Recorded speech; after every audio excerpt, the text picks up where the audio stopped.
सपा के राष्ट्रीय अध्यक्ष अखिलेश यादव का रोड शो हुआ प्रारंभ।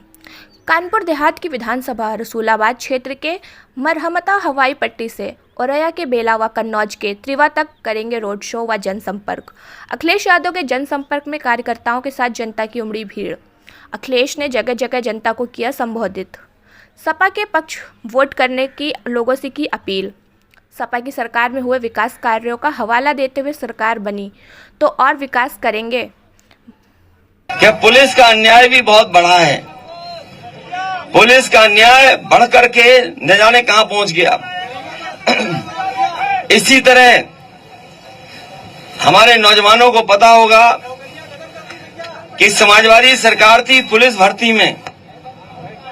हम लोगों ने 10वां 12वां पास और दौड़ के दिखा दो, अपने आप पुलिस में भर्ती हो जाते थे। कहीं कोई भेदभाव, कोई हेराफेरी नहीं थी। और एक भी भर्ती पर जो मेरिट वाली भर्ती थे उंगली नहीं उठा पाई सरकार, और कम समय में भर्ती करा करके दिखा दी। लेकिन जब से बीजेपी की सरकार आई है, हर पेपर लीक हो गया है। कोई परीक्षा नहीं करा पाए, कोई परीक्षा नहीं करा पाए। हर पेपर लीक हुआ है, हर पेपर लीक है। और पेपर लीक होने के बाद पेपर जो लीक हुए हैं, अभी जमीन पे आएंगे तो रुक जाओ, अभी थोड़ी बात पे। अरे रुक जा, जमीन घेर ली, रुक जा। अभी जो पेपर लीक हुए, अरे रुक जा भाई, दबंगों लिख के दे दे तो देखें कौन दबंग है। अरे भाई लिख के देगा नहीं तो हम कहां आसमान से जमीन ला देंगे। अभी तो लिख के दो, अभी लिख के देना। तो जो पेपर लीक हुआ, कोई एक पहला पेपर लीक नहीं हुआ। इस सरकार में 10 पेपर लीक हुए और परीक्षाएं नहीं दे पाए, और नौजवान भटकता रहा, मेहनत करता रहा, तैयारी करता रहा। यहां भी हो सकता है कुछ नौजवान हो जिन्होंने परीक्षा लिखी हो और उनका पेपर लीक होने की वजह से वो नौकरी नहीं पा पाए हैं। जो सरकार दावा करती थी और पुलिस का इंतजाम किया कि पेपर लीक नहीं होगा, और पेपर लीक हो गया। ये याद रखना साथियों, सरकार जानबूझ करके पेपर लीक कर रही है, और इसलिए करा रही है क्योंकि नौकरी न देनी पड़े। अगर नौकरी देनी पड़ेगी तो आरक्षण देना पड़ेगा, इन्हें आरक्षण न देना पड़े, इसलिए जानबूझ करके नौकरी के पेपर लीक कराने का काम कर रहे हैं।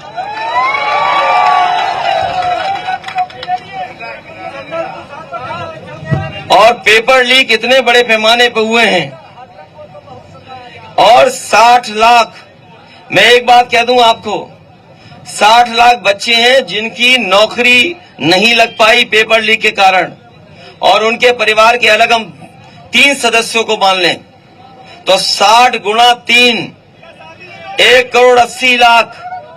और ये 1,80,00,000 अगर हम 80 लोकसभाओं में भाग दे दें तो हर लोकसभा में 2,25,000 वो नौजवान और उनके परिवार के लोग बैठे हैं जो सरकार को हटाना चाहते हैं। 2,25,000, बताओ एक लोकसभा में 2,25,000 वोट का कैसे भरपाई ये सरकार कर लेगी, बता दें हमें। और इसीलिए पहले चरण से इनका पत्ता साफ होना शुरू हो गया है। जो ये हवा चल के आ रही है पश्चिम से, ये सीधी जा रही है सफाया करते हुए, और इसलिए भी जनता इनका सफाया कर रही है क्योंकि बीजेपी के लोगों की हर बात झूठी निकली, इनके झूठे वादे निकले। न किसान की आय दोगुनी, हमें बताओ कोई किसान भाई जिसकी आय दोगुनी हो गई हो 10 साल में, बता दो आप। अभी गेहूं खरीदा होगा बाजार में, कहीं सरकार खरीदी नहीं हुई, कहीं सरकारी खरीद नहीं हुई, और लागत के हिसाब से जो मिलना चाहिए था वो नहीं मिला आपको। मिला गया लागत के हिसाब से आपको, और लागत के हिसाब से नहीं दे पाई ये सरकार। इसी तरह हम आपसे बहुत सी और बातें कर सकते हैं। ये हवाई पट्टी, मैं जानता हूं कि इस इलाके में कोई पहुंच नहीं पाता था।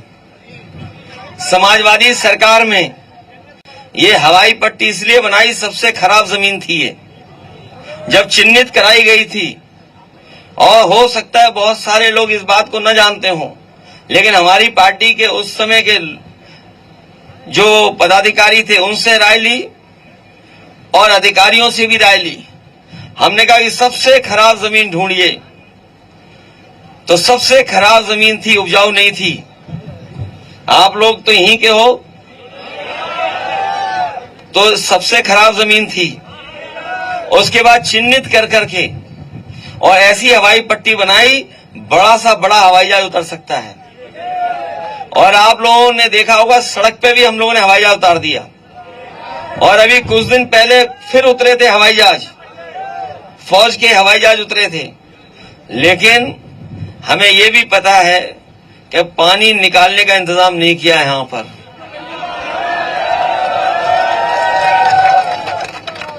मैं अपने तमाम किसान भाइयों को, और जिनकी नुकसान हो रहा है, इधर पानी भराव के कारण उनका नुकसान हो रहा है, सबसे पहला काम होगा इसका पानी निकालने का इंतजाम हम लोग करने का काम करेंगे।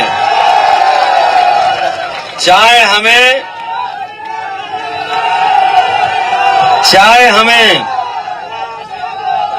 हमें ये बनाई हम लोगों ने हवाई पट्टी, चाहे हवाई पट्टी के बीच से पाइप डाल के निकालना पड़ जाए।